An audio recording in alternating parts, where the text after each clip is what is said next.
नमस्कार दोस्तों, स्वागत है आपका न्यू डिस्कशन में। आइए डिस्कस करते हैं आज का करंट अफेयर्स। WHO ने जो अकेलापन है उसे एक वैश्विक स्वास्थ्य खतरे के रूप में घोषित कर दिया है, क्योंकि इसमें बताया गया है कि जो व्यक्ति 15 सिगरेट पीता है, 15 सिगरेट प्रतिदिन पीता है, कोई व्यक्ति जो 15 सिगरेट प्रतिदिन पीता है उसका जो मरने का दर है, जो डेथ रेट है, वो अकेलेपन का जो मृत्यु दर है उसके बराबर है। यानी कि कोई व्यक्ति अगर अकेलेपन का शिकार होता है, कोई व्यक्ति एक दिन में 15 सिगरेट पीता है, कोई व्यक्ति एक दिन में 15 सिगरेट पीता है, तो दोनों का जो मृत्यु दर है वो सेम है, दोनों की मरने की जो घटना होती है सेम मिलती है। तो आइए जानते हैं सबसे पहले अकेलापन। एक क्वेश्चन तो आपका यही बन जाएगा कि WHO ने किसको एक वैश्विक स्वास्थ्य खतरा घोषित किया है, तो अकेलेपन को घोषित किया है। एक फैक्ट आपका यही तैयार हो जाता है। अकेलापन होता क्या है? ये भावनात्मक रूप से अलग थलग महसूस करने वाले व्यक्ति होते हैं। दूसरों के साथ जो सार्थक संबंध होता है उसकी कमी होती है, जैसे कि चाहे समाज हो गया, चाहे परिवार हो गया, कोई भी जो अकेलेपन का शिकार होता है ना, उनसे कटा ही कटा रहता है, एकदम अकेले बैठे रहेगा, कहीं गुमनाम में बैठे रहेगा, तो ये धीरे धीरे ये डिप्रेशन का शिकार होना शुरू कर देते हैं, अवसाद में चले जाते हैं। और भी इनकी क्या समस्याएं हैं इसके बारे में और देखते हैं। चिंता बढ़ जाती है, तनाव बढ़ जाती है। WHO ने अकेलेपन जो वृद्ध वयस्क होते हैं, मतलब कि जो यंग होते हैं, जवान, मतलब जैसे 40-50 के बीच में हो गए, उनके अंदर बताया गया है कि जो हार्ट अटैक की घटना है वो बढ़ जाती है। और उसके साथ साथ जो मनोभ्रम होता है, जैसे होते हैं ना कि भ्रम की अवस्था हो जाती है, वो वृद्धों में, जो बुजुर्ग व्यक्ति हैं उसमें भी भ्रम की अवस्था देखने को मिलती है। उसके साथ साथ वो जो सामाजिक रूप से बहिष्कृत महसूस करते हैं, मतलब कि समाज से कांटेक्ट करना छोड़ देते हैं। अगर वहीं जो किशोरों पर इसका असर पड़ता है, किशोर अगर लड़कियों पर पड़ जाता है इसका असर अकेलेपन का, तो वो अधिक से अधिक स्कूल ही छोड़ देते हैं। अपने इसका आर्थिक रूप से हानि क्या होती है? काम से संतुष्ट नहीं होते हैं, काम में भी छोड़ देते हैं। कुल मिलाकर जो लाइफ होती है, लाइफ यानी जीवन होता है, उसकी गुणवत्ता में पूरी तरीके से कमी आ जाती है। लोग डिप्रेशन और अवसाद का शिकार हो जाते हैं, जिसके कारण उनकी मृत्यु दर बताया गया है कि अगर कोई व्यक्ति एक दिन में 15 सिगरेट पीता है और फिर कोई व्यक्ति अकेलेपन का शिकार है, तो दोनों की जो मरने की दर है, संख्या है, वो इक्वल हो जाती है। तो ध्यान रखिएगा WHO इसे क्या घोषित किया है, वैश्विक स्वास्थ्य खतरा। आइए एपेक के बारे में चलते हैं। 2023 एपेक शिखर सम्मेलन। एपेक है क्या? Asia Pacific economic cooperation. Asia Pacific economic cooperation यानी एपेक्स। सबसे पहले तो भारत इसका मेंबर्स नहीं है। ये जो हुआ है एपेक्स शिखर सम्मेलन, हुआ कहाँ है? 14 से 16 नवंबर, डेट याद रखिएगा, 14 से 16 नवंबर से सैन फ्रांसिस्को और कैलिफोर्निया में हुआ था। ये दोनों सिटी कहाँ पर है? अमेरिका के अंतर्गत। कहाँ है? अमेरिका के अंतर्गत। इसमें ऐसा पहली बार हुआ है कि अमेरिका और चीन दोनों इस बात पर सहमत हुए हैं कि दोनों के बीच में जो सैन्य संचार है वो बहाल किया जाएगा। सैन्य संचार का मतलब होता है कि दोनों देशों के जो सैनिक होते हैं वो कम्युनिकेशन करेंगे और कुछ भी घटना होगी एक दूसरे को संदेश देंगे। भारत एपेक का सदस्य नहीं है। और इसमें क्या क्या किस बात पर, ताइवान को मुद्दे को लेकर भी चर्चा हुई, क्योंकि ताइवान और जो चीन है इसके बीच में मतभेद बढ़ा हुआ है। AI को लेकर वार्ता हुई। AI मतलब आर्टिफिशियल इंटेलिजेंस को लेकर वार्ता हुई। क्लाइमेट चेंज के लेकर वार्ता हुई। और इसके बाद चीन के द्वारा यह भी आग्रह किया गया कि जो द्वीपीय देश है उसको हथियार देना अमेरिका को बंद कर देना चाहिए, जैसे ताइवान को भी प्रोवाइड करता है, हांगकांग के लिए भी बात करता है अमेरिका। तो ये सब बातें हुई हैं। एपेक्स के मेंबर कौन कौन से हैं एपेक कंट्री के? ये हैं, एशिया पैसिफिक दिया है तो एशिया के भी देश हैं, भारत नहीं है इसमें। और उसके बाद जो प्रशांत महासागर से तटीय देश हैं वो भी इसमें शामिल है। इसीलिए दोनों के बीच में इकोनॉमिक कोऑपरेशन है, ताकि ट्रेड को सुरक्षित रूप से बढ़ावा दिया जा सके। तो इसमें तो आइए और इसके बारे में थोड़ा डिटेल देखते हैं, थोड़ा सा डिटेल के बारे में जानते हैं। पहले तो इसको इनफॉर्मल रूप से कि अनौपचारिक रूप से इसे स्थापित कब किया गया था? 1989 में इनफॉर्मल रूप से चला। फिर उसके बाद धीरे धीरे फॉर्मल रूप से यानी कि औपचारिक रूप से इसकी स्थापना, इस्टेब्लिशमेंट कब किया गई? स्थापना 1993 में। ध्यान रखिएगा, 2 डेट है, एक इनफॉर्मल इसकी स्थापना हुई थी, एक फॉर्मल रूप से यानी कि औपचारिक रूप से जब इसका गठन किया गया था 1993 में इसका गठन किया गया था। अगर इसके हेडक्वार्टर्स की बात किया जाए, हेडक्वार्टर्स इसका कहाँ है? सिंगापुर में है। ध्यान रखिएगा, इसका हेडक्वार्टर्स सिंगापुर में है। और उसके बाद जब इसका स्थापना हुआ था 1993 में, तब इसमें इसके मेंबर कितने थे? 12। ये भी याद रखिएगा, 12 सदस्य थे जब 1993 में इसे फॉर्मल रूप से गठित किया गया था। अभी इसके पास कितनी मेंबर्स हैं? 21 मेंबर्स हैं। अभी करेंटली इस समय कितने इकोनॉमिक्स इसके मेंबर्स हैं? 21 हैं। इंडिया इसका ऑब्जर्वर पार्टनर है। ऑब्जर्वर पार्टनर का मतलब होता है कि जो ऑब्जर्वर मेंबर्स होते हैं वो अप्लाई कर सकते हैं परमानेंट मेंबरशिप के लिए। हालांकि इंडिया ने अप्लाई किया था, लेकिन 2007 में इसे अस्वीकार कर दिया, डिनाई कर दिया, इंडिया के द्वारा डिनाई कर दिया गया। इसलिए ताकि इंडिया को ये भी खतरा था कि हो सकता है उसका जो पॉलिसीज हैं वो प्रभावित हो एशिया क्षेत्र में। तो ये था इसके बारे में। फाउंडिंग मेंबर्स इसके कौन कौन से थे, मतलब कि कौन कौन से सदस्य थे जब इसे फाउंडिंग किया गया, इस्टाब्लिश किया गया था? ऑस्ट्रेलिया था, ब्रुनेई था, Canada, Indonesia, Japan, Korea, Malaysia, New Zealand, Philippines, Singapore, Thailand और यूनाइटेड स्टेट्स यानी अमेरिका था। और बाद में कौन ज्वाइन हुआ? चाइना, हांगकांग, चाइनीज ताइपेई, उसको Mexico, Papua New Guinea, Chile, Peru, Russia और वियतनाम, ये सब बाद में इसमें शामिल हुए। इसका प्राइमरी गोल यानी कि जो प्राथमिक लक्ष्य इसका क्या करना है? इसका प्राथमिक लक्ष्य यही है कि जो सतत इकोनॉमिक्स आर्थिक ग्रोथ है उसको बढ़ावा देना। सतत का मतलब वही होता है कि ऐसा इकोनॉमिक ग्रोथ जो भविष्य की पीढ़ियों के लिए जो संसाधन है वो बचा रहे, उसके मतलब कि बचा कर पर्यावरण के अनुकूल ही आर्थिक विकास करना। इसका ऑब्जेक्टिव यानी उद्देश्य क्या है? उद्देश्य यही है कि फ्री और ओपन ट्रेड हो, फ्री और खुले रूप से जो व्यापार है वो हो, प्लस रीजनल इकोनॉमिक इंटीग्रेशन हो, मतलब क्षेत्रीय रूप से जो आर्थिक एकीकरण हो। ये इसका ऑब्जेक्टिव यानी उद्देश्य है। अगर इसके प्रतिनिधित्व की बात किया जाए तो जो ओपेक है 50% पूरे विश्व का जो व्यापार होता है, 50% व्यापार के जो पार्टिसिपेंट यानी कि जो भागीदारी होती है 50% एपेक मेंबर्स कंट्री मेंबर्स की है। और पूरी दुनिया का जो विश्व का ग्लोबल जीडीपी होता है, जीडीपी में इनका हिस्सा कितना है?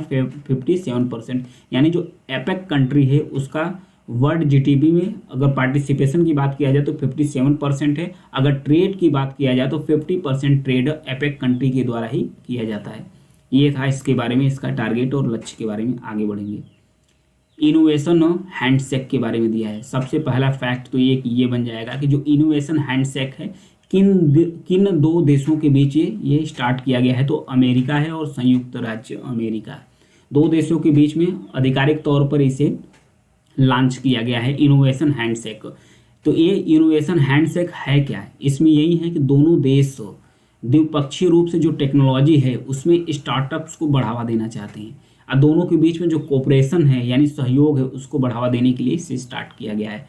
ये जो इनोवेशन हैंडशेक है कि मतलब नई नई टेक्नोलॉजी के लिए जो भी स्टार्टअप्स होते हैं यानी कि जो नया कंपनी स्टार्ट करते हैं, जो नए इनोवेटर्स होते हैं, उनके लिए एक इकोसिस्टम तैयार करना, ताकि जो इमर्जिंग टेक्नोलॉजी है, उभरती हुई जो टेक्नोलॉजी है, प्रौद्योगिकी है, उसमें और भी सहयोग दोनों देश बढ़ावा देंगे, ताकि जो स्टार्टअप्स हैं और उसको और भी तरीके से विकसित किया जाए। जो टेक्नोलॉजी है, नई टेक्नोलॉजियों को दोनों देश मिलकर विकास करेंगे। जो गतिशील यानी कि जो एक्टिव स्टार्टअप्स हैं उसका इकोसिस्टम को भी प्रमोट करेंगे, और जो भी उनके बीच में बाधाएं उत्पन्न हो रही उसे भी दूर करेंगे। तो सबसे बड़ा फैक्ट यही हो जाएगा, जो इनोवेशन हैंडशेक है ये किन के बीच में है? भारत और संयुक्त राज्य अमेरिका के बीच में है। इसका उद्देश्य क्या है? उद्देश्य यही है कि जो स्टार्टअप्स हैं, इनोवेशन के क्षेत्र में जो स्टार्टअप्स हैं उनको टेक्नोलॉजी रूप से विकसित करना। तो ये था एपेक के बारे में। और भी अगर इसके बारे में फैक्ट के बारे में बात किया जाए तो वही नई तकनीकी से लेकर जो भी चुनौतियां आएगी उसको टैकल करेंगे, और जो अवसर आएंगे दोनों देश एक दूसरे से साझा शेयर करेंगे। नेक्स्ट, GHG बुलेटिन्स यानी ग्रीन हाउस गैस बुलेटिन्स, ये है क्या? हाल ही में विश्व मौसम विज्ञान संगठन ने बताया कि पृथ्वी के वायुमंडल में, यानी कि ये हो गया पृथ्वी और इसके चारों तरफ ये है वायुमंडल, पृथ्वी के वायुमंडल में क्या बताया? पृथ्वी के वायुमंडल में जो ग्रीन हाउस गैस है 2022 में इसकी जो सांद्रता है यानी जो इसकी डेंसिटी है, इसका गहनता है, वो और भी बढ़ रहा है। इसका मेन रीजन बताया गया कि जीवाश्म ईंधन में कौन कौन से आ गए? जैसे कोयले का इस्तेमाल करना, लकड़ी का इस्तेमाल करना, पुआल का जलाना और भी वनस्पतियों का जलाना, इससे जो धुआं और जो गैसें निकलती है वो होती है ग्रीन हाउस गैसें, जो काफ़ी जो लकड़ी ईंधन अधजला भी हो जो इससे भी प्रदूषण होता है उसे ही बोलते हैं जीवाश्म ईंधन से संबंधित पॉल्यूशन, ग्रीन हाउस गैस। तो ये ग्रीन हाउस गैस करती क्या है, अब फिर उसके बाद सबसे पहले जानेंगे ग्रीन हाउस गैस में कौन कौन सी गैस आती हैं। तो ग्रीन हाउस गैस में हो गया कार्बन डाइऑक्साइड हो गया, फिर उसके बाद नाइट्रस ऑक्साइड हो गया, फिर उसके बाद CH4 यानी मीथेन हो गया, फिर उसके बाद जलवाष्प भी आ जाता है, फिर उसके साथ साथ ये सब गैसें आती हैं, किस में आती हैं, ग्रीन हाउस गैसों में। ये ग्रीन हाउस गैस का इफेक्ट क्या पड़ता है, जैसे पृथ्वी का वायुमंडल हो गया, जैसे ये सूर्य हो गया, ध्यान रखिएगा सूर्य से जो किरणें आती है, तो जो तरंगदैर्घ्य की किरणें आती है, तो ये जो ग्रीन हाउस इफेक्ट है, यानी कि जब ये कार्बन डाइऑक्साइड हो, नाइट्रस ऑक्साइड हो, ये ग्रीन हाउस गैस जब वायुमंडल में अधिक हो जाती है, तो जो रेडिएशन आता है सूर्य से, जो ऊष्मा हीट निकलती है, उस ऊष्मा को अपने अंदर ही फंसा के रखता है, अपने अंदर फंसा के रखता है गर्मी यानी हीट को। तो इससे होता क्या है, इससे जो पृथ्वी का एवरेज टेम्परेचर है, जो पृथ्वी के वायुमंडल का तापमान होता है, औसत तापमान होता है, वो बढ़ जाता है, जिससे ग्लोबल वार्मिंग जैसी घातक समस्याएं उत्पन्न हो जाती है। तो कहीं बाढ़, कहीं सूखा जैसी घटनाएं देखने को मिलती है। तो ये था ग्रीन हाउस गैस इफेक्ट। 2022 में मीथेन और नाइट्रस ऑक्साइड की जो सांद्रता है उसमें वृद्धि देखने को मिली। और उसके बाद जो नाइट्रस ऑक्साइड है, ध्यान रखिएगा, जो नाइट्रस ऑक्साइड है इसमें बताया जा रहा है कि इसमें सबसे अधिक वृद्धि देखने को मिला है। जो ग्रीन हाउस गैस है इसमें सबसे ज़्यादा वृद्धि किसमें देखने को मिला है, नाइट्रस ऑक्साइड्स में। और भी अगर इसके बारे में कुछ जाने, तो ग्रीन हाउस गैस तो हो ही गया कि कैसे वो बनता है, और फिर उसके बाद मानवीय गतिविधियों, विशेष रूप से जीवाश्म ईंधन को जलाने, वनों की कटाई करने से और पुआल वगैरह जो जलाते हैं उसके कारण से ग्रीन हाउस इफेक्ट मिलता है। सबसे बड़ी बात, सबसे बड़ा क्वेश्चन यहाँ बन जाता है कि पूछ देता है कि इसमें कौन कौन से गैस ग्रीन हाउस गैस है, कौन कौन से गैस ग्रीन हाउस गैस नहीं है।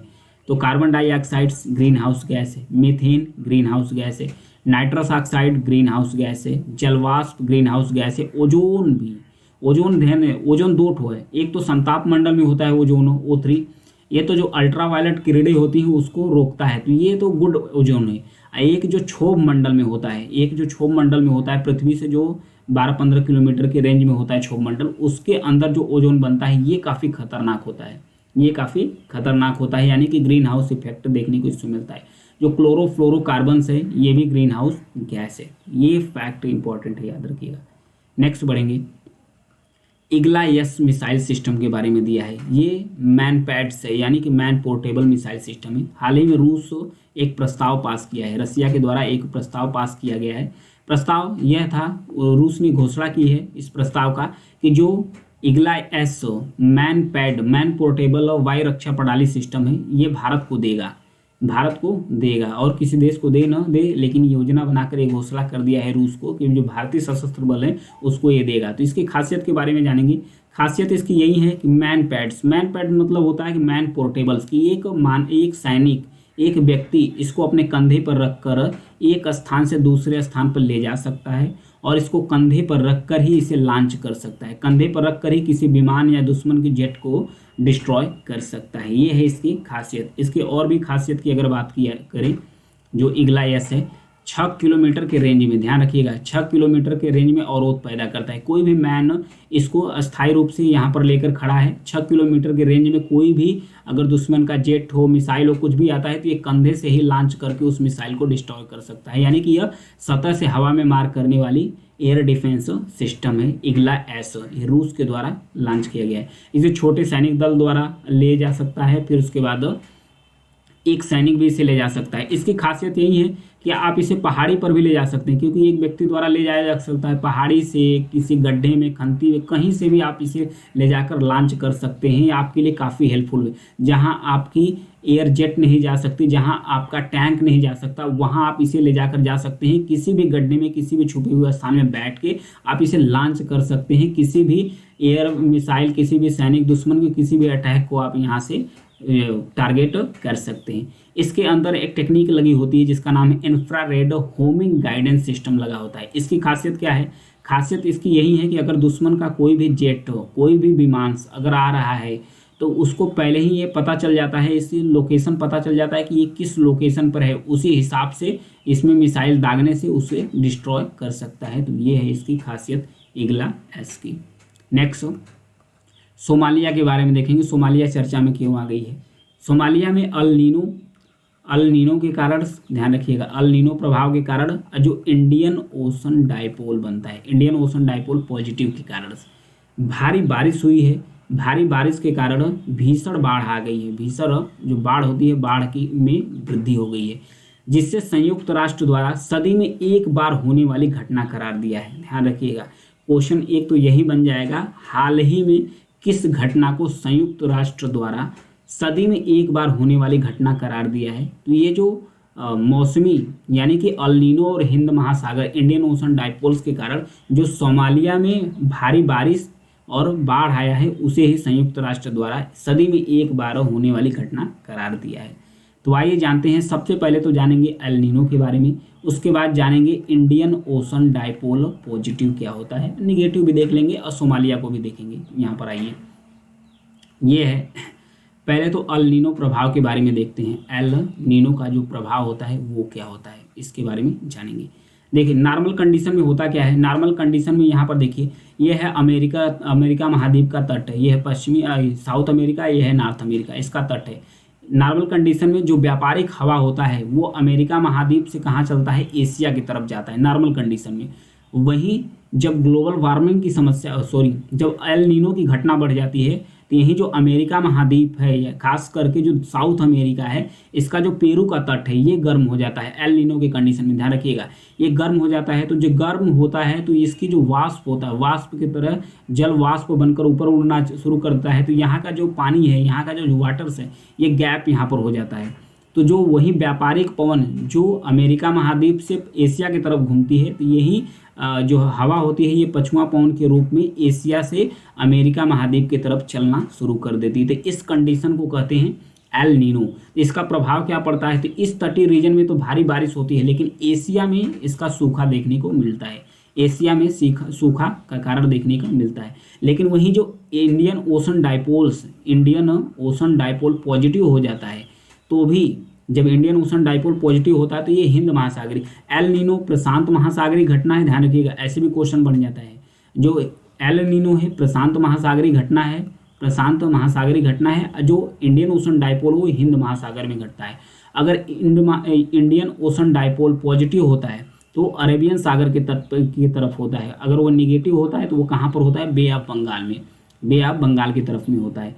तो जब पॉजिटिव होता है तो उसका असर क्या देखने को मिलता है, जो पॉजिटिव होता है तो जो अरेबियन सागर है, हिंद महासागर का जो अरब सागर वाला हिस्सा है, ये क्या होता है, ये ज़्यादा नम हो जाता है। तो यहाँ पर भारी बारिश देखने को मिलती है, जिससे भारत में भी बारिश होती है। प्लस उसके बाद यहाँ पर देखिए इसी का नतीजा निकला, जो सोमालिया है यहाँ पर भारी बारिश हुई है, क्योंकि इंडियन ओशन डाइपोल पॉजिटिव के कारण ही है। अगर निगेटिव होता है तो निगेटिव के कारण से यहाँ बारिश होती है, और उसके बाद निगेटिव में यहाँ सूखा पड़ जाता है, और पॉजिटिव में यहाँ बारिश होती है। अगर यहाँ पॉजिटिव होता है तो यहाँ बारिश होगी, फिर इस रीजन में सूखा पड़ता है। तो अरेबियन सागर में इंडियन ओशन डाइपोल पॉजिटिव के कारण ही सोमालिया के रीजन में हैवी बारिश हुई है। इंडियन ओशन पॉजिटिव के कारण ही भारत में भी बारिश हो जाती है, एल नीनो का इफेक्ट नहीं पड़ता। अगर निगेटिव हो जाता तो वही निगेटिव होने का मतलब ये होता है कि इंडिया और इस रीजन में सूखा पड़ जाता और यहाँ पर होती हैवी बारिश। ये था एल नीनो और इंडियन ओशन डाइपोल्स के बारे में। आइए अब सोमालिया के बारे में देख लेते हैं एक बार। ये है सोमालिया, यहाँ पर देखिए ये है सोमालिया रीजन। अगर इसकी कैपिटल्स राजधानी की बात करें तो यहाँ पर है क्या है, मोगादिशु। मोगादिशु इसकी कैपिटल्स यानी राजधानी है सोमालिया। इसके उत्तर में अदन की खाड़ी है, उत्तर में अदन की खाड़ी है। इसके पूर्व में इंडियन ओशन है यानी हिंद महासागर है। इसके उत्तर पश्चिम में जिबूती है, इसके उत्तर पश्चिम में जिबूती है। अब फिर उसके बाद इसके पश्चिम में इथोपिया है, इसके पश्चिम में इथोपिया है। प्लस उसके बाद इसके दक्षिण पश्चिम में केनिया है, दक्षिण पश्चिम में केनिया है। ये देश हो गया सोमालिया के बारे में। सोमालिया हार्न ऑफ अफ्रीका का एक देश है, ध्यान रखिएगा। जो सोमालिया है हार्न ऑफ जो अफ्रीका होता है उसका एक देश है। हार्न ऑफ अफ्रीका मतलब अफ्रीका का प्रवेश द्वार। इसमें कौन कौन से देश शामिल है, ध्यान रखिएगा। इसमें शामिल है इरिट्रिया, प्लस उसके बाद जिबूती, फिर इथोपिया और सोमालिया। इथोपिया सोमालिया 4 देश शामिल हैं जो हार्न ऑफ अफ्रीका है। तो इससे संबंधित क्वेश्चन बन जाता है कि हार्न ऑफ अफ्रीका में कौन कौन देश शामिल है या कौन कौन देश नहीं शामिल है, इससे संबंधित क्वेश्चन बना हुआ है। एक ट्रिक है जिसको कहते हैं सीड, सीड। इससे आप याद रख सकते हैं कि हार्न ऑफ अफ्रीका में कौन कौन से देश है। S for Somalia, E for Ethiopia, E for Eritrea और डी फॉर जिबूती। ये हो गया सीड से आप याद रख सकते हैं हार्न ऑफ अफ्रीका के बारे में। आज के लिए इतना ही है। Thank you.